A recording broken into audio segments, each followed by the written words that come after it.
ambayo washikadau na waziri na wengine wamesema ama tumeyaona ni ya kwamba hii nchi inaweza kuendelea zaidi kimasomo kwa vile waziri mwenyewe anaonyesha ya kwamba ako focused kabisa.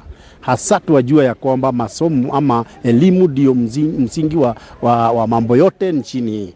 Get it right in education, get it wrong in the whole country. Sasa kulingana na asante sana kidogo. Ninaomba nikatise hayo mahojiano kidogo ili ni ruhusu tena waziri wa usalama wa nchi Dr. Fred Matiang'i anayezungumza kutoka jumba kuu la Harambee. Kisha baadaye tutarejea katika eneo hili la Kabete katika taasisi ya mafunzo ya serikali Kenya School of Government. Kwako Lofty.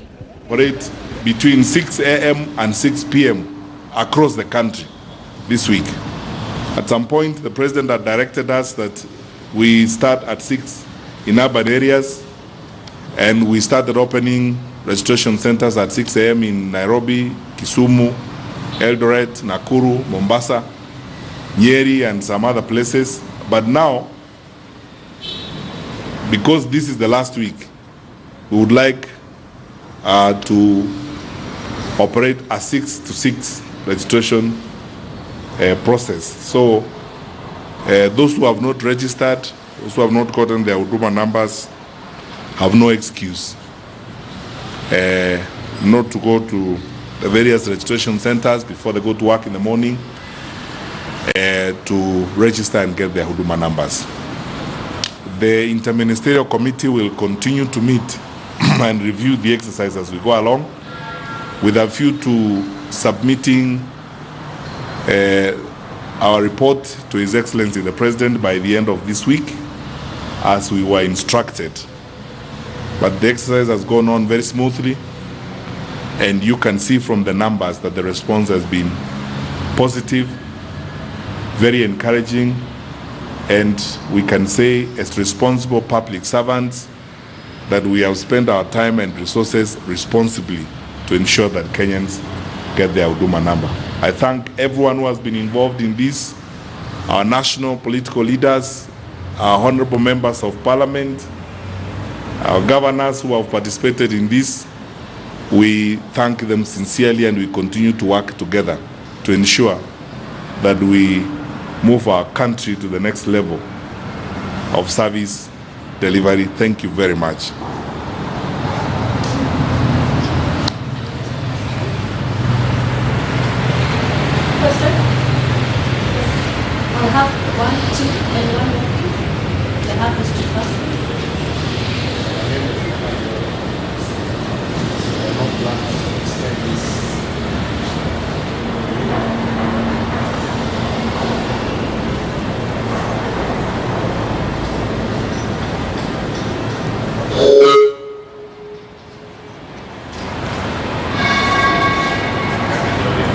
Citizen.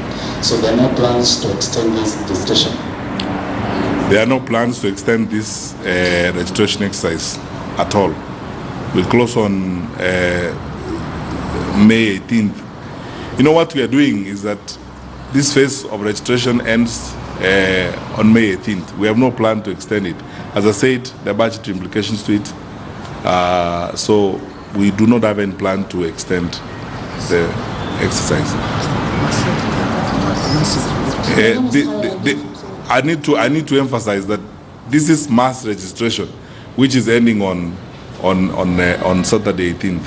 So after that, because the KIMS kids are going to be with the assistant chief, if for some reason someone misses out, they may go to the assistant chief. But I'm very afraid myself that the assistant chief is going to, because now this is the focus. After that, there are many other things that the assistant chief will focus on. So you'll have to go and look for the assistant chief at some point, figure out whether he has enough time to deal with you at that time. But every Kenyan should be advised to take advantage of the mass registration period right now. Next. My name is Caroline B from KTN. I still want to know, is it mandatory, and what are the consequences for those who do not register for Huduma Namba? You know, we face this question all the time. At times people ask things you don't even know whether to laugh about them or cry. Because you see, the question is, we don't want to force you to register, just like we cannot force you to take a PIN number at KRA. But you are smart enough to know that if you are going to seek services, you need to get the services in a manner that is much more facilitative and faster. And we are telling Kenyans, we have come to a regime where we want to get an Huduma number so that when you go to the Huduma center, your details can be accessed very easily, your services can be provided with your details available on the screen.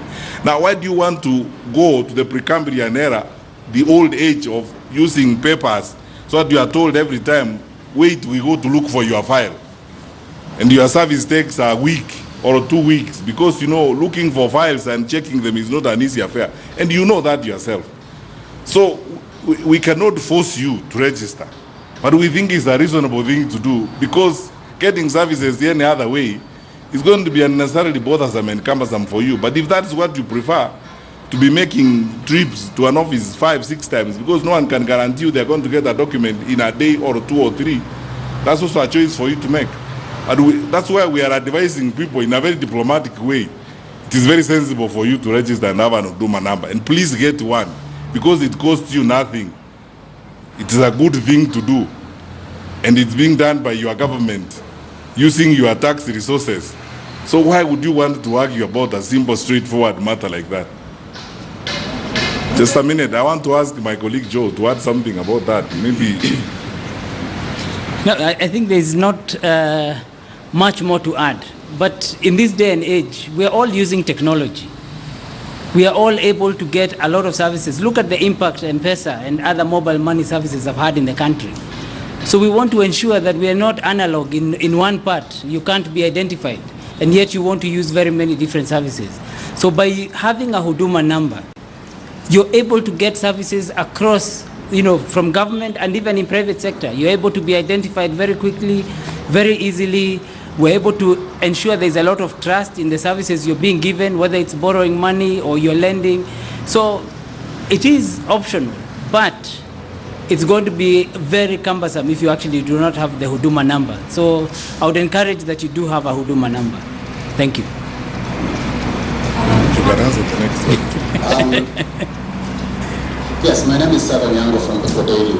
I just wanted to know when will the portal be ready for Kenyans that want to update the information?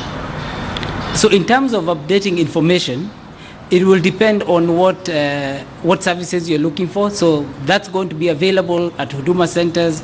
We'll have an online portal, but it should be after July, end of July, not before July. We are going to go through this phase. We'll do the cleanup of the data, and then we'll begin to issue the actual Huduma number, and that should be from around end of July. Last question, thank you. I think this is a concern that has been brought up by many who have been criticizing the You are process. Who are you? My name is Gladys Gashanja from NTV. Yeah. The question is, have you taken care of the back end of the process where people are concerned about data protection and data protection? That has been taken care of. So one, let me take you through. We already have the Access to Information Act in place. So people cannot access your data from government just willy-nilly. There is a way and a clear process on how data can be accessed. Cabinet has also passed the privacy and data protection policy for the country, and we're in the process through the National Assembly and the Senate of actually getting the privacy and data protection bill passed.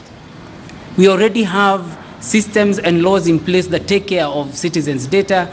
We're already taking care of your passport. We're already taking care of your ID. We have all this information, and it's not freely available to people. So Kenyans should rest assured that your data is safe with the government.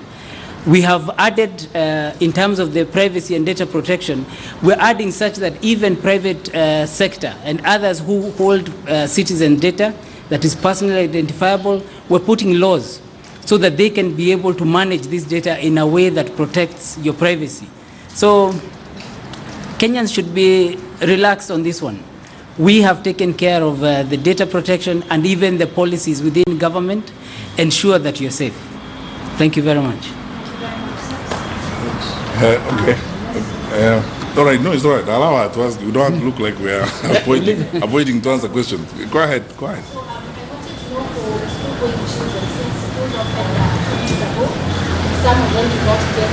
For the school-going children, some do not get an opportunity to register. What happens to them? Be an opportunity to register. You want to respond? I extended to 6. Huh? I think There will be an opportunity to register all the time. registering them actually in school. We are registering in schools. We're already in schools. Yeah, we are already in schools and we have